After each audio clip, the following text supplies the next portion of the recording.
आजादी का असली मतलब। उड़ती हुई पतंगों को सिर्फ हवा ना समझो, उड़ती हुई पतंगों को सिर्फ हवा ना समझो, इस आजादी को महज एक छुट्टी की दुआ ना समझो। कितने चिराग बुझे हैं इसे रोशन करने के लिए, कितने चिराग बुझे हैं इसे रोशन करने के लिए, इसे यूं ही मोड़ पर खो जाने की खता ना समझो, खता ना समझो, खता ना समझो।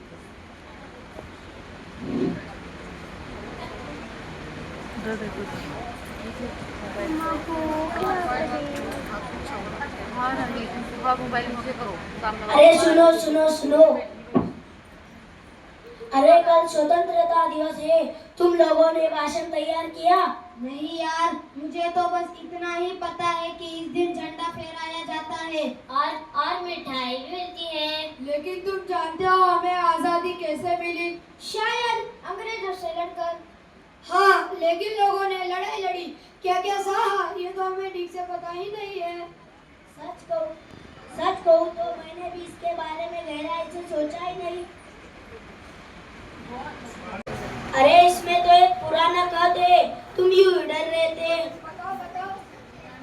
अगर तुम जानना चाहते हो कि आजादी की कीमत क्या है, तो अपने आप को एक पल के लिए 1947 की आंखों से देखो।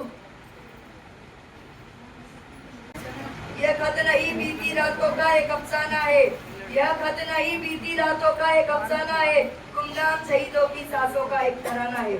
खोलो इसे तो संभल कर पढ़ना हर एक हर, खोलो इसे तो संभल कर पढ़ना हर एक हर, इन सूखे कागजों में लहू का वो दौर पुराना है, वो दौर पुराना है, वो दौर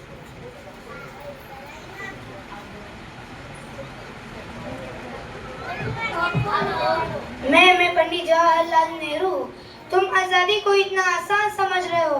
तुम कहते हो आजादी मिल गई, लेकिन क्या तुमने सोचा है आजादी मिली कैसे?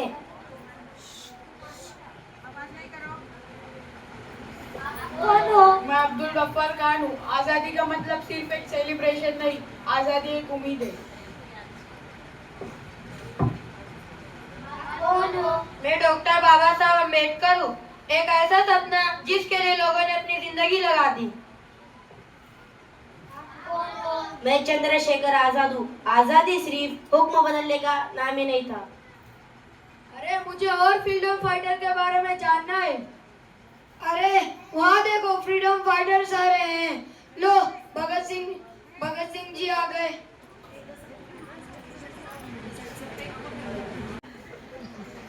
गांधी जी, आपने बिना हथियार के कैसे अंग्रेजों का सामना किया?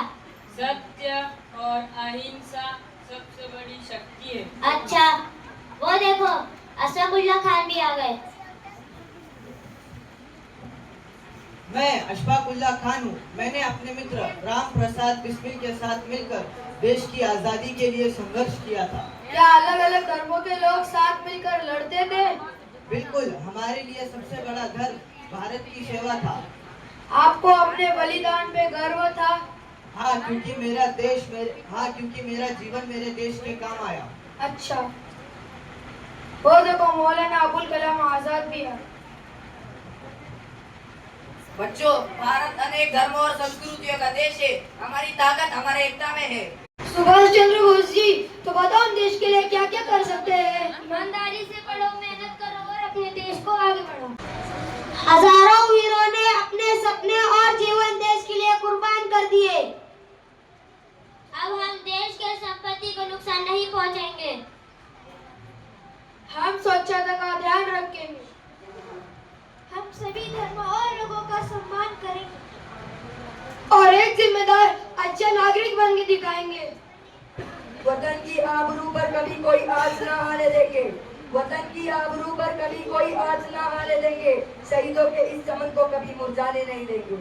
जो ख्वाब देखा था उन आंखों ने हमारे खातिर, जो ख्वाब देखा था उन आंखों ने हमारे खातिर, उसे अपने हाथों से नया भारत बनाकर दिखाएंगे, नया भारत बनाकर दिखाएंगे। देश